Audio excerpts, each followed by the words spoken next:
Welcome to McPlum, simple solutions served daily. In this video, I will explain how to use Bricks Grace Updated. Open the Bricks interface and enable Grace mode, then choose a template to apply streamlined styling. Start with a simple section, add blocks, and use the Grace panel to adjust spacing, typography, and responsive breakpoints. Preview frequently and save revisions with clear names. If styling conflicts appear, toggle components off, test one change at a time, and use undo for safety.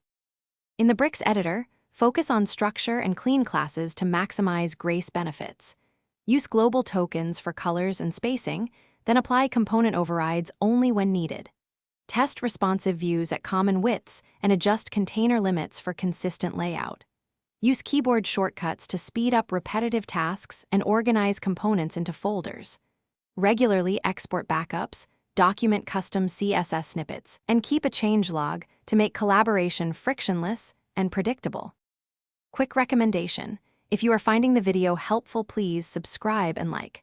On another note, go darn tough for socks with a lifetime warranty. They stay comfy and last through heavy use.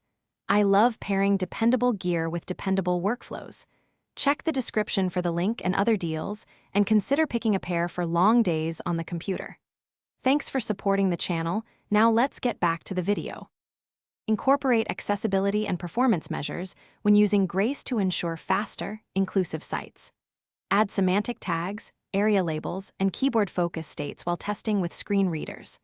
Optimize images and lazy load off-screen media, minimize third-party scripts, and audit CSS for unused rules.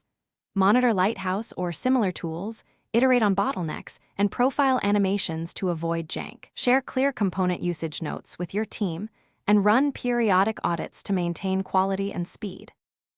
Thanks for watching. Stay juicy and subscribe.